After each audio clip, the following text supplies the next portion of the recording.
I wanted to show all of you what my two hearts and my two kidneys made. And these are pretty big, these are deep.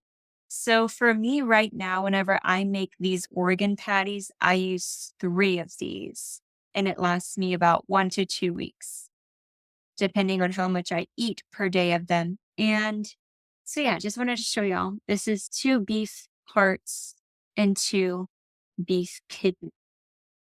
I'm going to put these away because I don't want them to melt.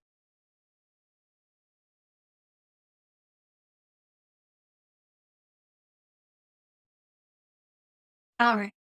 And in this bowl, I had some smaller ones I used. I think this was chicken, some chicken livers, and some chicken hearts. So that's what kind of melted. And I just want to show y'all the color of it. It's like a much darker red. And on top,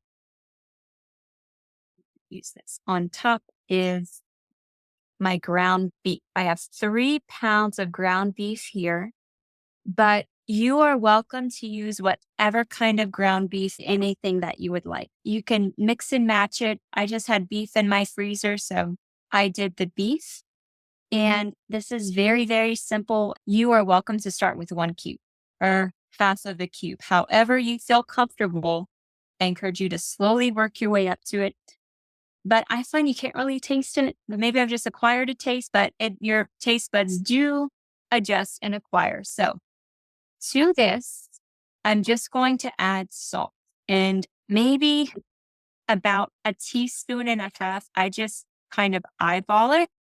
So that should be sufficient. Or if you prefer to just salt it afterwards, you're welcome to do that. And this is where you just gotta kind of get in there and mix it up. I'll probably go in here with my hands because it is such a big thing. And also just because we want to fully incorporate the organs. We don't want like just an organ bite. We want it to be mixed in with ground beef or whatever meat you're using. So I'm just going to get in here with my hands. And while I'm mixing this, I'm just going to go over like the things you'll need, your equipment for this. So because I like to batch cook this, which means I don't want to be cooking this every few days. I want to be able to freeze this. So I make 3 pounds of it. You're welcome to do more. You're welcome to do less. I'm using 2 cast iron skillets today. And with those, I will need a lid for each of those or whichever skillet you may have. So I have my pans lined up.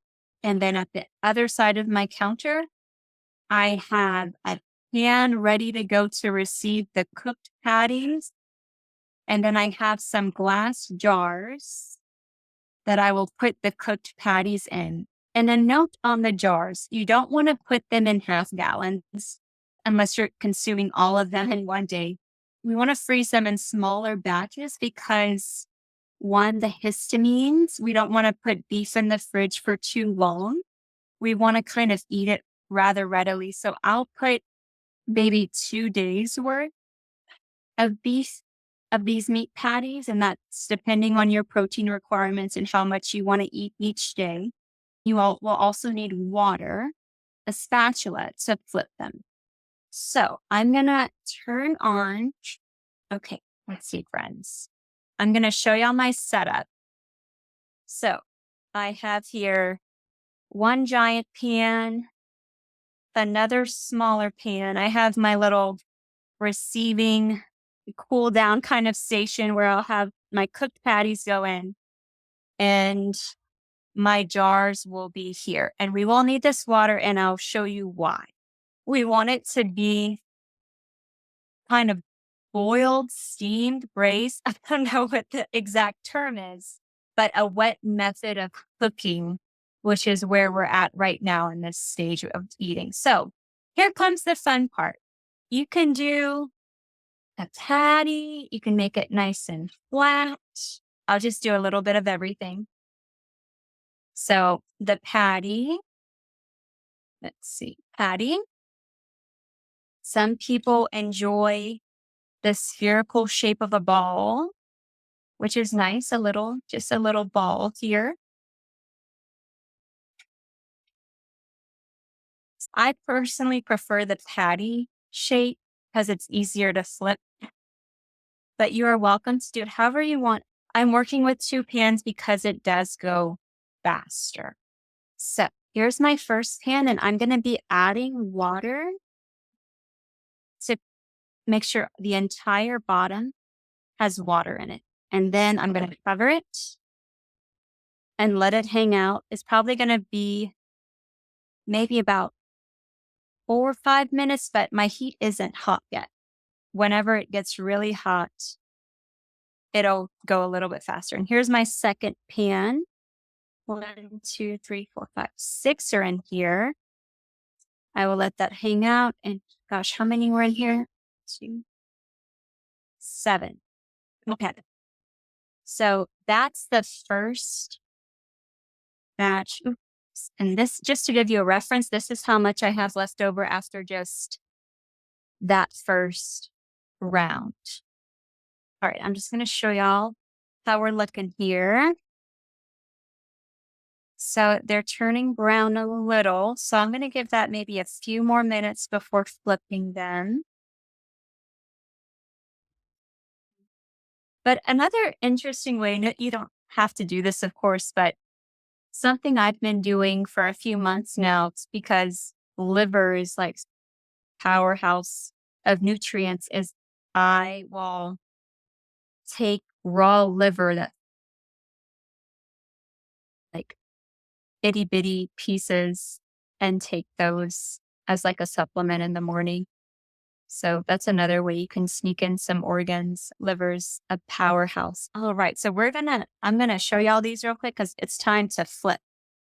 Do y'all see how it's just a little pink on top there? I'm going to give y'all a good view here. I'm going to get my spatula and just show y'all. I try to remember how I put them in, so I'll do my best. Here we go. And then that's the first one. You can definitely see it's brown on the bottom. Here's my little meatball. It won't be perfectly round, but I'm satisfied with that. Here, this one.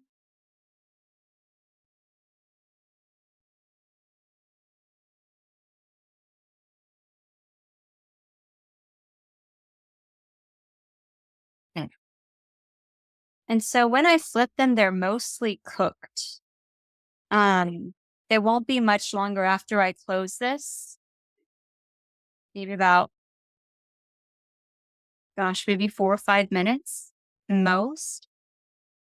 So another thing to consider with this, whenever I turned it on, I turned it on a little too late. Normally I turn it on before I even mix because I like it hot. I don't like to wait. I want it to cook fast.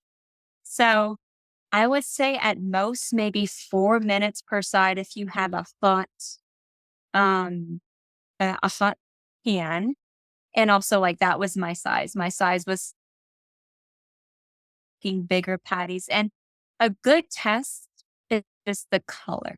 If you're like, oh, like, I don't know if it's cooked or not, if you're really afraid of it being undercooked, just go a little longer and stick a knife and cut in the insides. For me, I don't worry too much about that because I'm like, I'm going to boil it again anyway in my stock. So I'm like, oh, it's okay.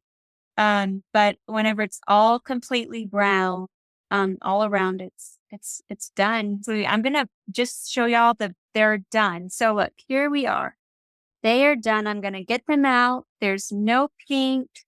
Everything's bubbling really nicely. So I'm going to bring my plate a little closer. Scoop out. I am not left-hand dominant, so I'm pretty proud of myself for doing this left-handed. All right. Whoops. And you're welcome to use a spoon. I just like using this spatula. So I'll let y'all do the math. I won't do the math for y'all because I don't want to confuse all of you. Um, but yeah, I eat 4 in the morning for my breakfast with a big thing of ghee in my soup. And I really enjoy it. I love these. They're fun. Beef stock can be hard. So this is a more pleasant way to eat the beef. That is a wet cooking method. All right, everyone. Well, it was so good teaching y'all, and I want to hear how it goes, how they taste.